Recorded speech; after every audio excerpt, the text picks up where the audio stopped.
Zaher used to work in the industry. What did you do with meat that was past its best before date? He gears up to give us a demo. Something like this, they would take, they dip it in blood, just dabble it a little bit. Yeah, so just dabble it like that. And then as you can see, it looks a lot redder. That's what you would do? You would take the brown meat and turn it red? Yeah, so we would turn it red. And then if like, again, we do it as many times as possible, we just keep flipping it. We would rewrap them and put down a new sticker, which came with a new best before date that extended the shelf life. And you won't look at ground beef the same when you hear this. If it's really bad, if it's like this, we would dabble in a little bit of blood, throw it into the meat mincer with some redder meats, and then all together, it would make it look red. And then we'd put it back up on the shelf. And people would buy this? Yeah, all the time. Sounds misleading, but food safety expert Keith Warner helps us recreate what we've heard is going on with meat. We mix meat that's 4 days past its best before date with new. How's it smell? I'll let you do the honors. Not too good, not too good.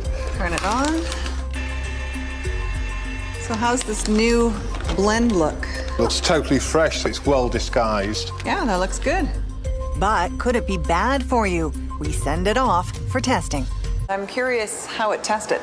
So what we found was the meat was absolutely loaded with bacteria after only 1 day. It was loaded with these type of bacteria called Enterobacteriaceae.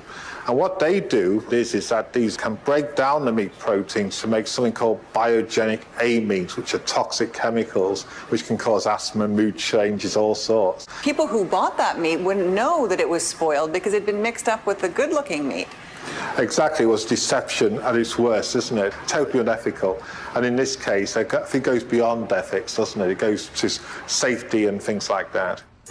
Zaher has experience working in the grocery biz. Like others we hear from, he says mixing old meat with new happened all the time. Who told you to do this? So the butcher and my supervisor, or a lot of times he'd bring it in for me. He'd bring in like a stack of like meats that were brown, slam them on the table and be like, Zaher, unwrap these and relabel them and stack them back up on the shelves. So what advice does he wish he could have given his customers? Don't buy from the front of the shelves. Reach on behind, grab this stuff in the back. That stuff is usually a little newer. There's a secret reason some stores are adding sauces and spices to meats.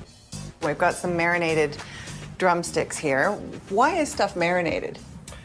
Things get marinated if it's going off or it is off.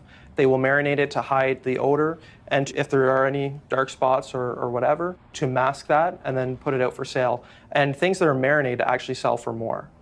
You charge more for stuff that has gone past its best before date? Yes, it was referred to as value added. So because you're adding something to it, it increases the price. So in our store, things like steaks, strip loin steaks, they were going off, they were expired essentially, would be coated in some sort of barbecue marinade or cracked pepper, something with a really strong odor to hide the rotten smell. What was the reason given for doing this? It's all about profit and money, and the health of the consumer is not really a concern, it's how much money I can make. With almost 10 years experience in the biz, this insider's got a tip for the next time you're out shopping for meat. I would not buy pre-marinated meat or pre-spiced meat in grocery stores because you don't know what has happened to it. It could also be expired product. Misleading people about best before dates is illegal. There are industry standards for best before dates. Stores are supposed to self-police, so there's no way of knowing how widespread these practices are.